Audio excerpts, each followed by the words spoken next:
নমস্কার, সোজা সাপটা সুব্রতয়ে আপনাদের স্বাগত জানাই। দেখুন, ভোটের রাজনীতিতে বা ভোটের অঙ্কে সিপিএম শূন্য থেকে মহাশূন্যে পরিণত হয়েছে এবং পশ্চিমবঙ্গের আগামী দিনের রাজনীতিতে অর্থাৎ ভবিষ্যতের রাজনীতিতে সিপিএম যে জীবাশ্মে পরিণত হবে এ বিষয়ে কোনো সন্দেহ নেই। কারণ পশ্চিমবঙ্গের মানুষ এই সিপিএম এর তথাকথিত সেকুলারিজম কথার মূল অর্থ কি সেটা বুঝে গেছে। সিপিএম এর এই সেকুলারিজম কথার মূল অর্থ হলো হিন্দু ধর্মকে গালাগালি দেওয়া, আর যে যত বেশি হিন্দু ধর্মকে আক্রমণ করতে পারবে, হিন্দু ধর্মকে হেয় করে দেখাতে পারবে, সিপিএম এর কাছে সে তত বড় সেকুলার হবে। দেখুন, এদের মূল লক্ষ্য হচ্ছে মমতা বন্দ্যোপাধ্যায়কে অক্সিজেন যোগানো। তাই ভোট আসলেই এরা নো ভোট টু বিজেপি বলে, কিন্তু no vote to Trinamool Congress কিন্তু বলে না। তাই যে কোনো আন্দোলনে এরা মুখ্যমন্ত্রী মমতা বন্দ্যোপাধ্যায়ের পদত্যাগ কিন্তু চায় না, যেরকম আরজি করের আন্দোলনের ক্ষেত্রে আমরা দেখেছি। কিন্তু ঘটনাক্রমে পশ্চিমবঙ্গের সাধারণ মানুষরা এই সিপিএম এর এই ভণ্ড সেকুলারিজমের সম্পর্কে কিন্তু তারা জেনে গেছে, এবং শুধু জেনে গেছেই তাই নয়, এই সিপিএম নেতাদের পশ্চিমবঙ্গের তথাকথিত প্রত্যেকটি সাধারণ মানুষরা যেভাবে পালিশ করছে তাতে সিপিএম কিন্তু বুঝে গেছে যে পশ্চিমবঙ্গে আগামী দিনে তাদের রাজনৈতিক জায়গাটা কোথায় যেতে চলেছে। দেখুন, কেন এতগুলো কথা আপনাদের বললাম জানেন? কারণ বিধানসভার অধিবেশনে যেদিনকে মমতা বন্দ্যোপাধ্যায় দাঁড়িয়ে প্রায় 1.5 ঘন্টা বক্তব্য রেখেছিলেন, ঠিক বিধানসভার বাইরে পশ্চিমবঙ্গের বিরোধী দলনেতা তার বিধায়কদের নিয়ে বক্তব্য রেখেছেন। কিন্তু তারা পরনে যেটা পরেছিলেন, তারা গেরুয়া রঙের পাগড়ি প্রত্যেকটি বিজেপির বিধায়ক বিধানসভার বাইরে পরে দাঁড়িয়েছিলেন এবং তারা তাদের অবস্থান বিক্ষোভ করছিলেন, তৃণমূলের বিরুদ্ধে প্রতিবাদ করছিলেন। পশ্চিমবঙ্গের তথাকথিত সব মিডিয়ায় তা দেখিয়েছে, সবাই সে বিষয়ে সচেতন আছেন।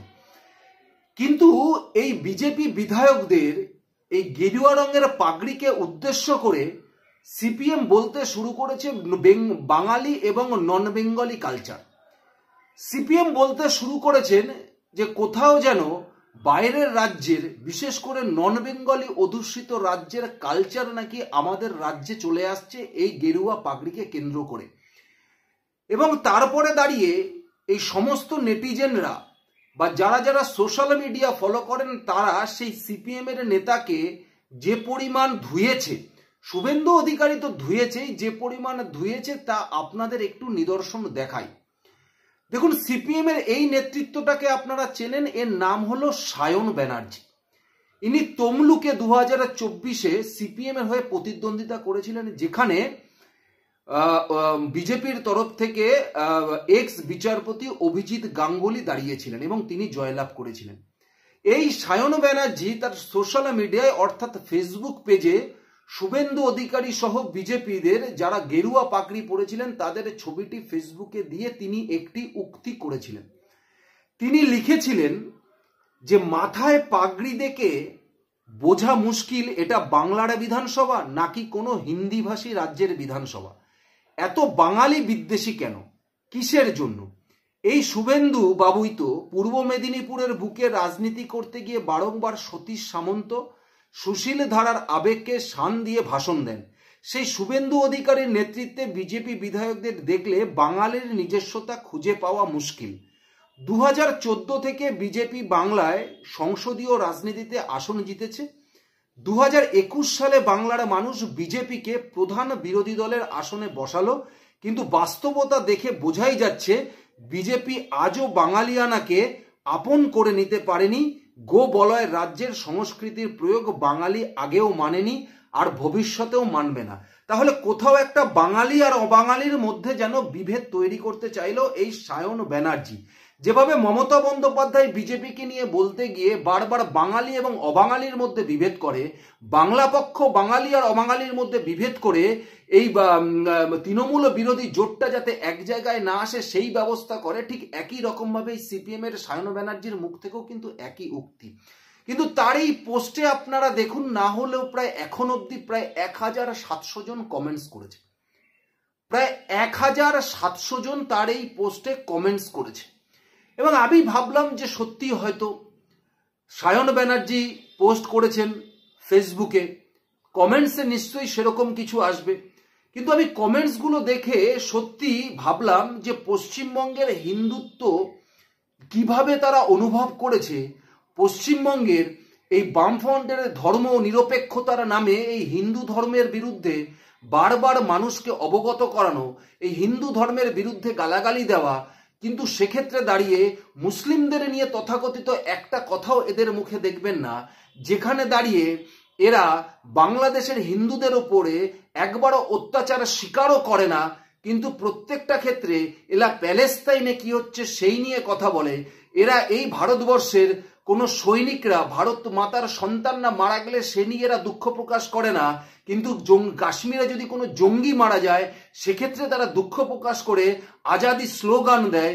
আজকে তাদের এই পোস্টে, আজকে এই পশ্চিমবঙ্গের জনগণ যারা হিন্দুত্ববাদী, যারা এই পশ্চিমবঙ্গের এই সিপিএম এবং বামফ্রন্টের এই ফেক সেকুলারিজম সম্পর্কে উপলব্ধি করেছে, তারা কিভাবে এই সায়ন ব্যানার্জির পোস্টে তারা উক্তি করেছেন সেইগুলো আপনাদের একটু দেখাই।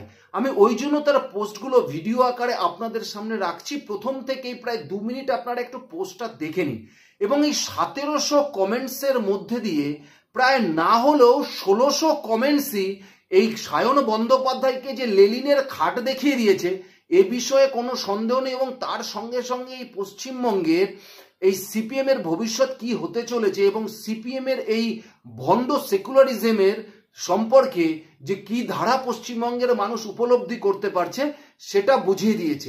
একবার আপনারা দেখুন এই কমেন্টসগুলো, তাহলেই বুঝে যাবেন। দেখুন কমেন্টসগুলো, 2 মিনিট ধরে আমি কমেন্টসগুলো আপনাদের একটু দেখাই। কমেন্টসগুলো প্রথম থেকে আপনারা দেখলেই বুঝতে পারবেন। কেউ কেউ লিখেছে মার্কস লেনিন মাওয়ের ছবি পশ্চিমবঙ্গের সব জায়গাতেই থাকতো দেখছি, এরা ভারতের কোথায় জন্মেছিল। কেউ বলছে স্বামী বিবেকানন্দ মাথায় গেরুয়া পাগড়ি পরতেন, তাহলে স্বামী বিবেকানন্দও কি অবাঙালি ছিলেন? কেউ বলছেন চটি পিসির থেকে টাকা খেয়ে বসে আছে নাকি। উকিলের যুক্তি নাকি জোকারের যুক্তি বোঝাই মুশকিল, কারণ এই সায়ন ব্যানার্জি পেশায় হচ্ছে একজন উকিল, তাই বলছেন উকিলের যুক্তি নাকি জোকারের যুক্তি বোঝাই মুশকিল। কেউ বলছেন পাগড়ি না পরে যদি নামাজের টুপি পরতো তাহলে সায়নবাবু খুব খুশি হতেন। সত্যি নামাজের টুপি পরলে এদের মুখে কোনো কথা নেই, সেটাও যে কথা নেই সেটাও আমি আপনাকে এই প্রতিবেদনের মধ্যেই দেখাবো। সায়ন কিন্তু বুড়ো ভাম বিকাশের থেকে ভালো, কারণ বিকাশ কমেন্টস বক্সের অপশনটাকে বন্ধ করে পোস্ট করে গালাগালি খাওয়ার ভয়তে, কিন্তু সায়ন কমেন্টের অপশন খুলে রেখেছে, তাই ধীরে ধীরে সবাই কমেন্টস করুন। এটা তাচ্ছিল্য সহকারে বলেছে যে বিকাশ বাবু যখন কোনো পোস্ট করে কমেন্টস বক্সটাকে ব্লক করে দেয় যাতে কেউ কমেন্টস করতে না পায়। সুতরাং সায়ন বাবু কমেন্টস বক্সটা খোলা রেখেছেন, যে যা পারেন পক্ষান্তরে বলতে গেলে গালাগালি দিন, সেটা বলতে চেয়েছেন। লিখেছে হিন্দু বিদ্বেষ যত প্রকট হবে সিপিএম তত ছোট হবে। পশ্চিমবাংলায় হিন্দুদের উপরে বিদ্বেষ যে সিপিএম এর আছে সেটা বোঝা যাচ্ছে। আপনারা তো রাশিয়া, চীন এবং উত্তর কোরিয়ার ভাবধারা ভারতে প্রবেশ করিয়েছেন। আপনি নিজের পোস্টের কমেন্টসগুলো পড়ে দেখেছেন কখনো? মানে এই পোস্টের যে কমেন্টসগুলো করেছে তাতে যে অন্নপ্রাশনের ভাত এই সায়ন ব্যানার্জির বেরিয়ে এসছে এ বিষয়ে কোনো সন্দেহ নেই। তাই বলছে তাচ্ছিল্য সহকারে এক নেটিজেন বলছে তার কমেন্টসে যে আপনি কি নিজের পোস্টের কমেন্টসগুলো একবার পড়ে দেখেছেন?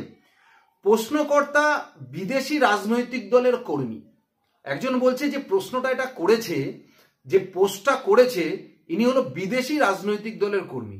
একজন লিখছে বাংলা পক্ষ জয়েন করবেন, কারণ দেখুন বাংলা পক্ষেরও কিন্তু এই একই কথা, বাঙালি অবাঙালির মধ্যে বিভেদ করে, কিন্তু এরা কখনো হিন্দিভাষী মুসলিম, উর্দুভাষী মুসলিম বা বাংলাভাষী মুসলিম এদের মধ্যে কিন্তু কোনো তফাৎ কিন্তু এরা কখনো এদেরকে করতে দেখবেন না। তারপর একজন লিখছে লেনিন স্ট্যালিনের পূজারী বাঙালি অবাঙালি শেখাচ্ছে। তাহলে বুঝতে পেরেছেন এই হলো পশ্চিমবঙ্গের বামফ্রন্টের অবস্থা। এখন একটা পোস্ট করে যে পরিমাণ খিস্তি খাচ্ছে এরা নিজেরাই উপলব্ধি করতে পারছে। কিন্তু দেখুন আমি আপনাদের আর একটা পোস্ট দেখাই যেটা কুণাল ঘোষ করেছিলেন। দেখুন কুণাল ঘোষ একটি অনুষ্ঠানে গেছিল, সেটা হচ্ছে উর্স মোবারক 39 নম্বর ওয়ার্ডে মোহাম্মদ মজিদের আমন্ত্রণে। দেখুন সেখানে গিয়েও এটি একটি আরবি শব্দ এবং সেখানে সাধারণত হিন্দিভাষী মুসলিমরাই থাকে। দেখুন সেখানে গিয়ে কুণাল ঘোষ পাগড়ি পরে কিন্তু রয়েছে। এক্ষেত্রে কিন্তু কুণাল ঘোষকে নিয়ে সায়ন ব্যানার্জির কোনো কিন্তু উক্তি নেই। কেন বলুন তো? কারণ সেই এলাকাটা মুসলিম এলাকায় গেছে, মুসলিম নেতার অনুষ্ঠান এটা, তাই তাদের কোনো উক্তি নেই। সুতরাং হিন্দিভাষী মুসলিম, উর্দুভাষী মুসলিম, বাংলাভাষী মুসলিমদের মধ্যে এরা কিন্তু কোনো বিভেদ করে না, তাই এ সম্পর্কে কিন্তু কোনো উক্তি তাদের নেই। সুতরাং তাদের উক্তি কোথায়? তাদের উক্তি হচ্ছে গেরুয়া পাগড়ি বিজেপি বিধায়করা পড়েছে তাই নাকি অন্য রাজ্যের কালচার নাকি, অন্য রাজ্যের অবাঙালি কালচার নাকি এই রাজ্যে নিয়ে আসছে। আচ্ছা, সমস্যা হচ্ছে তাদের পাগড়িতে নয়, সমস্যা হচ্ছে তাদের গেরুয়া রঙের। এই সায়ন ব্যানার্জির মতো নেতাদের, এই সিপিএম এর মেন সমস্যা হচ্ছে গেরুয়া রঙের, এবং এটা কিন্তু শুভেন্দু অধিকারী খুব ভালো করে বুঝতে পেরেছেন বলেই শুভেন্দু অধিকারী এই সায়ন ব্যানার্জিকে চাচা ছোলা ভাষায় দিয়ে দিয়েছেন। চাচা ছোলা ভাষায় কিন্তু শুভেন্দু অধিকারী এই সায়ন ব্যানার্জিকে দিয়ে দিয়েছেন। কি বলেছেন শুভেন্দু অধিকারী আপনাদের সেটা কিন্তু একবার শোনাবো, এবং সেটা শোনার পরে অবশ্যই আপনারা আপনাদের কমেন্টসগুলো আমার এই কমেন্টস বক্সে অবশ্যই শেয়ার করবেন। শুনে নিন শুভেন্দু অধিকারী কি বলেছে। একটা ছোড়া আছে, তমলুকে দাঁড়িয়েছিল, আমাদের মাথার গেরুয়া পাগড়ি দেখে লিখেছে যে মনে হচ্ছে হিন্দি ভাষী বিধানসভা। এরা এইসব চাষ করে, এরা সনাতনীদের হিন্দি ভাষী বলে, বাংলা ভাষী বলে, কখনো মুসলমানদের বলে না। এরা উর্দুতে কথা বলে, এরা বাংলায় কথা বলে। এরা উর্দু স্পিকিং মুসলিম, এরা বাংলা স্পিকিং মুসলিম। কখনো সেলিম সাহেবের মুখ থেকে, এই সায়ন ব্যানার্জিদের মুখ থেকে পাবেন না। এরা আমাদেরকে করে বিভাজন, হিন্দুদের ভাগ করো জাতপাতের নামে, ভাষার নামে, আর মাঝখান থেকে গলে বেরিয়ে যাও। আরে শুনে রাখো সিপিএম, স্বামী প্রণবানন্দ, স্বামী বিবেকানন্দ গেরুয়া পাগড়ি পরে বাংলায় হিন্দুত্ব এবং সনাতনীদের জন্য দেবদূতের ভূমিকা পালন করেছিল। গেরুয়া তিলক, গেরুয়া পাগড়ি, গেরুয়া বস্ত্র, গেরুয়া ধ্বজ, গেরুয়া রং শৌর্যের প্রতীক, বীর্যের প্রতীক, স্বাভিমানের প্রতীক, হিন্দুস্তানের প্রতীক, স্বামী বিবেকানন্দের।